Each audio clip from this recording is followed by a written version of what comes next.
Hello friends, मैं सत्यम Saket music net mentors की ओर से आप सभी का हार्दिक स्वागत करता हूं। आज के इस वीडियो में हम लोग बात करने वाले हैं ध्वनि के बारे में कि ध्वनि क्या है। इस चीज़ को हम लोग समझने की पूरी कोशिश करेंगे। तो आइए देखते हैं ध्वनि है क्या। अगर इसको एक लाइन में समझाना हो तो नाद की सबसे छोटी इकाई को ध्वनि कहते हैं। सबसे छोटा जो यूनिट होता है नाद का, उसको क्या कहते हैं भैया? उसको ध्वनि कहते हैं। ठीक है, लेकिन इतना भर कह देने से ध्वनि को स्पष्टता समझना थोड़ा कठिन है ना। तो इसको अगर स्पष्ट रूप में आप समझना चाह रहे हैं, थोड़ा ढंग से समझना चाह रहे हैं, तो हमें थोड़ा इस पर डीप एनालिसिस इसका करना पड़ेगा या फिर इसको थोड़ा डीप स्टडी करना पड़ेगा, है ना। तो आइए देखते हैं ढंग से कि आखिर ध्वनि क्या है।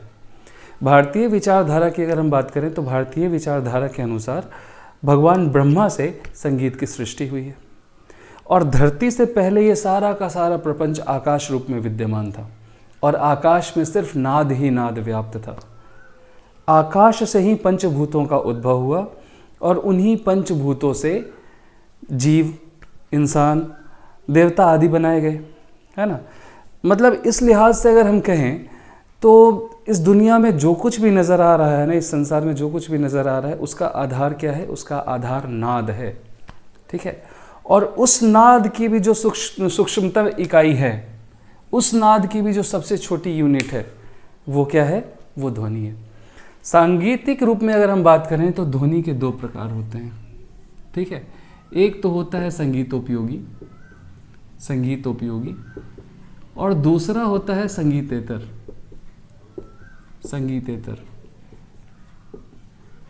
है ना। संगीत उपयोगी में आपका नाद आ जाएगा, है ना। मतलब ऐसी ध्वनि जो कि संगीत के लिए उपयोगी है, उसके लिए कुछ क्राइटेरियाज हैं, है ना। उन क्राइटेरियाज को अगर वो फुलफिल कर पा रहा है, जैसे यूनिफॉर्मिटी होनी चाहिए, है ना। अगर ध्वनि में यूनिफॉर्मिटी है तो फिर वो नाद संगीतोपयोगी है, नाद बन जाएगा। लेकिन अगर यूनिफॉर्मिटी नहीं है तो भैया वो क्या हो जाएगा? संगीतेतर हो जाएगा, संगीत से इतर हो जाएगा, या फिर उसको अलग शब्दों में कहें तो राव हो जाएगा, शोर हो जाएगा, है ना। हम लोग इन शब्दों को बहुत अच्छे से जानते हैं, शोर, है ना। तो ऐसी ध्वनि जो कि यूनिफॉर्मिटी अपने साथ लेकर चलती है ना, जो यूनिफॉर्मिटी में जो ध्वनि निकलती है वो तो संगीत के लिए उपयोगी है। ठीक है, उससे संगीत की रचना हो जाएगी। उसके अलावा जिस भी प्रकार की ध्वनि होगी, है ना, वो संगीतेतर यानी राव या फिर शोर के नाम से जाना जाएगा। तैत्रीय प्रतिशाख्य की अगर हम लोग बात करें तो तैत्रीय प्रतिशाख्य में 7 प्रकार के ध्वनि बताए गए हैं, है ना।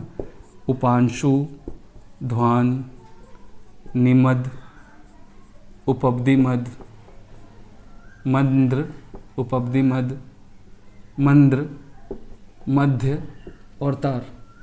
ये 7 प्रकार के ध्वनि तैत्रीय प्रतिशाख्य में बताए गए हैं, है ना। मंद्र, मध्य और तार तो म्यूजिक से रिलेटेड लोग जानते ही होंगे, है ना। इनसे भी छोटी इकाई, है ना, सबसे छोटा वाला अगर देखा जाए, ध्वनि का यह जो रूप है, उपांशु है, ये बोलने वाले को भी सुनाई नहीं देता है, सबसे छोटी इकाई है ना। मतलब जो कह रहा है वो खुद भी इस ध्वनि को, ये ध्वनि इतनी नीची होगी कि कहने वाला भी जो है ना, वक्ता जो है, वो इस ध्वनि को सुन ना पाए। ठीक है, फिर ध्वान क्या है भाई? तो इसमें जो है ना, वो कहने वाले को सुनाई तो देगा लेकिन स्वर और व्यंजन का पृथक अंतर न कर पाएगा ध्वान में, है ना। मतलब ध्वनि का वो पोजीशन जहाँ बोलने वाला ध्वनि निकाल तो रहा है और उसे सुनाई भी दे रहा है, लेकिन वो स्वर और व्यंजन का अंतर पता नहीं कर पाए। ठीक है, तीसरा है निमद। ठीक है, मतलब यह वो अवस्था है ध्वनि की जिसमें जो सुनाई भी दे और साथ ही साथ स्वर व व्यंजन का पृथक अंतर कर पाए, है ना। मतलब उसको इतना पता चल पाए कि वो जो कह रहा है, जो ध्वनि आ रही है, वो स्वर है या व्यंजन है, ये तक वो क्लियर कर ले। ठीक है, और उसके बाद आया उपब्धि मद। उपब्धि मद के अंतर्गत वह ध्वनि का वह पोजीशन है जिसमें सामने वाला, है ना, मतलब जो श्रोता है वो सुन ले, ठीक है, उसे सुनाई दे दे स्पष्टता, लेकिन वो स्वर और व्यंजन में अंतर स्पष्ट न कर सके, वह स्वर और व्यंजन को पृथक न कर पाए, स्वर और व्यंजन को अलग न कर पाए। उसके ऊपर का जो पोजीशन होता है वो होता है मंद्र का, ठीक है।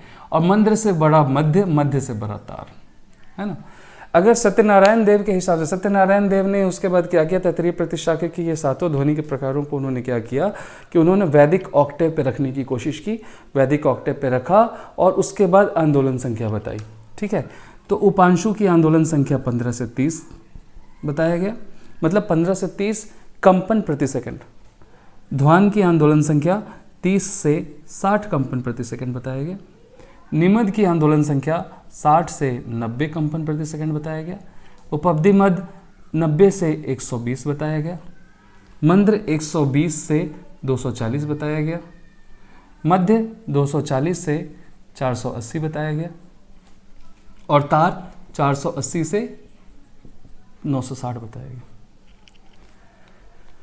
तो अब कहीं जाकर के मुझे ऐसा लगता है कि आप ध्वनि को कुछ हद तक समझ पाए होंगे, है ना। तो अगर हमारे इस वीडियो को देखने से आपको कुछ भी ध्वनि के बारे में समझ में आया तो हमारे इस वीडियो को बेशक लाइक करें, हमारे चैनल को सब्सक्राइब करें।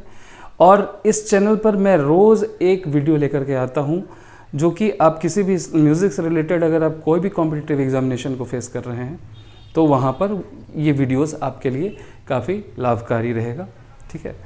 तो हमारा वीडियो को अंत तक देखने के लिए आपका तहे दिल से धन्यवाद।